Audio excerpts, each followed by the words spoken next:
Good day. Jim Laird joining you live from Dirio, Nicaragua. I hope you're well today. Let's get going on Instagram over here. I was doing so well. We're live on Instagram now. I was doing so well with my daily live streams. I got a few going in a row there in the mornings. And this crazy, unique, very special opportunity kind of just dropped in my lap. So I had to take a few days there, a break, and I'm going to have to kind of reorganize the time that I do my live streams. Maybe I'll only do them a couple times a week. I haven't decided yet. I'd like to be able to do them daily. We'll figure it out. It'll have to be at a different time. I don't really want to. This opportunity is pretty awesome. I don't really want to say anything about it publicly as of yet because it's really unique. It involves a lot of moving pieces and parts, and I'm just going to kind of see how it plays out before I say anything public about it. So I'm really excited. I'll put it at that. And it's been really good for my mental health. We'll leave it at that. This show is sponsored by Pharaoh. You can go to pharaoh.shop. Pharaoh is a lard-based skin product that you can use. It's incredibly good on your skin. I use it on my feet. Pharaoh.shop, and you can use code JIM15 to get you 15% off. So I hope you're doing well today. The topic is, this is a big problem. And this is a big problem. And you've probably heard me, if you've watched me before, you probably heard me talk about this before. Humans, animals, they develop capacity. They develop their brain by playing and moving.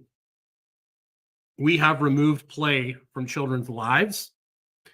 I've seen a lot of Instagram posts lately about strength training for kids, which is fine. I think that's totally great. But why are we talking about play for children? Okay. Children need to play. And one of the reasons children need to play is so they develop their aerobic capacity, they develop their movement library so they can handle more stressful situations later. If you have poor capacity, the reason why work capacity, the ability to do work, is so important. Because if you have low capacity, your body has to work harder. It's like having a smaller engine. If you have a lawnmower engine trying to drive a car, that lawnmower engine is going to have to work really hard, and it's going to break more often. And it's not going to be able to do the job. If you have a big V8, that V8 is going to last a long time. It's going to be able to run efficiently. It's going to be able to run smoothly and consistently. It's got enough power to drive the car. So the less movement options you have and the less capacity you have, the harder your body has to work just to exist. And so the fact that people are sedentary all day, they don't move, they're sitting in front of a screen, their sleep is broken, their circadian rhythm is broken. They're just having to work so hard just to function, even though they're not doing anything. Okay, their respiratory rate's going to be higher, their body's going to be revving high at a higher RPM because it doesn't have good capacity. And then when you ask it to do movement, if you introduce it to exercise, it's going to have to do a lot of things to compensate and to survive the situation because it's got less options that are going to be harder on the body physically and physiologically. And the problem is with social media now, if you watch some of these training videos, all the exercises that are being demonstrated are to get views and clicks. You know, I demonstrate these simple, boring things on my channel. I'm not going to get a ton of views, but most people need to start with very vanilla stuff. I mean, even the high-level athletes that I've seen and worked with, most of their training is very vanilla. It's not very exciting. It doesn't sell products on Instagram. It doesn't sell products on YouTube. So what has to happen is the training's going here. The preparation of everyone is diving at an extremely nosedive.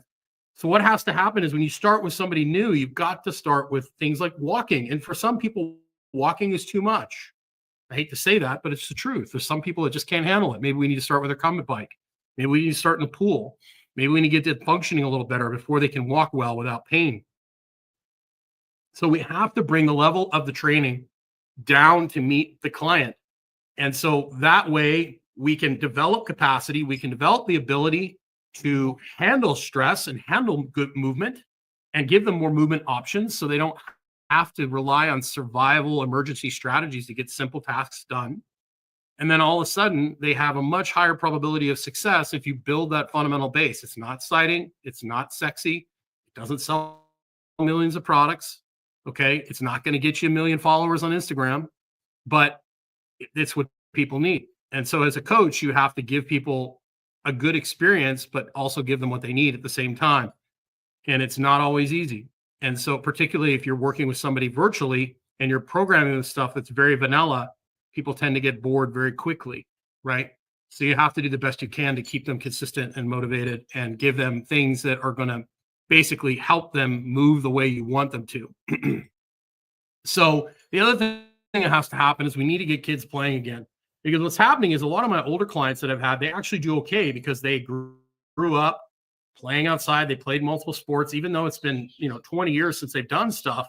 If you did stuff as a kid, your brain stores that. And it's like, oh, I know how to do that. It might be a little rusty at first, but they pick things up really quickly, especially if kids, if as a youth you did manual labor or construction, or like I remember doing farm work and running jackhammers and doing construction work and then going to football practice. Football practice was an absolute joke because I worked all day outside with jackhammers and wheelbarrows and, baling hay and doing all those things. Kids don't do that today.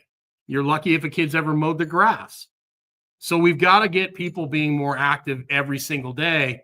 You can't make up for sitting on your ass in front of a screen all day by doing 4 intense workouts a week or an intense workout every day. You've got to get moving daily. You've got to do, that's why I give people little simple warm-ups to do, multiple times a day, take 5-10 minutes and do some simple things. You need to be active daily, and then you need to sprinkle in intensity once you have that base. That's how you're going to have long-term success. So I just wanted to get on here and talk about that, because what you see on Instagram are people that are literally professional trainers. I mean, there was a great video I shared on my Instagram about this Olympic lifting coach who's like, don't compare, if you got a full-time job and a family and all that stuff. It's like, I have no kids. My job is to coach Olympic lifting and to make content. And so I have all day to practice these things, right? Just like myself, I have all day to do warm-ups. I have, I hit the heavy bag, I do rebounder. I'm very active throughout the day. I've been training for, since I was 12 years old. So I can do things that most people can't. So if you're working in an office all week, you can't compare yourself to people that basically got nothing better to do than exercise, right? So that being said, though, with children, we need to get them back playing on the playground. We need to get them back playing multiple sports. We need to get them active, right? We need to get rid of the screens. I mean, it's hard to get rid of them, but we need to encourage children to get away from the screens. And if you go outside and play with your kids, you're going to find that they're going to actually enjoy that experience. When I was growing up, we had 3 channels on the TV. And I remember I spent literally, even in the winter, from the minute the sun came up to the minute the sun went down, I was outside playing street hockey, soccer, football, baseball. We made up our own teams. We did all that stuff. And I remember on a Saturday, we would sit inside and watch cartoons. And I remember how horrible I felt after sitting inside watching TV all day. By about noon, I'm like, this sucks. Let's go outside. You just felt horrible because children are handed a tablet or a phone at 2 now. I don't think they know any different. So that's all they've ever known is being in front of a TV or a screen, or they don't know any different. So they don't know what it feels like to actually feel good. Whereas if I watched too much TV and I stayed inside, I felt like garbage. And then I realized, hey, I get outside, I feel better. So children today don't have anything to compare. Their existence has been in front of a screen or a tablet since day one. So they don't really have anything to compare to. So I'm really worried about the future of fitness, and it shows by the 70% obesity epidemic. So we have to meet people where they are in order to change their habits and in order to change their lifestyle. And we have to start doing things like getting recess back in schools. We have to do a better job of not just shoving a screen in front of a kid's face to babysit them. It happens here in Nicaragua too. Everybody pretty much has a cell phone here too. And the kids, although they play outside a lot more than your American or Canadian kids do, they're glued to the screens too. They're highly addictive. So, the answer starts with you. And obviously I'm not a parent. So what am I to say how you should raise your children? But And I've also mentored, hundreds of kids from the age of 11 or 12 all the way through college. So that's my take on that. But in a nutshell, the training has to meet people where they're at. We can't be, pushing all these fancy exercises on people that, barely have the fitness ability to walk outside 3 times a day for 10 minutes. And that's where most people are today. They're just in a really bad place because they've been sedentary for a long time. And we got to get people to get outside. We got to get people to get moving consistently at a low level. And then we can sprinkle intensity in. If you're active every day, you're walking outside 3 times a day for 10 minutes, you're doing some sort of floor warm up every day. It doesn't take that much training wise to really move the needle if you're doing things every day to build your foundation. So as you can see by the color of my skin, it is now full-blown summer here. And I am spending from about 8:30 in the morning till 11 outside. So I'm going to become very, very dark very quickly.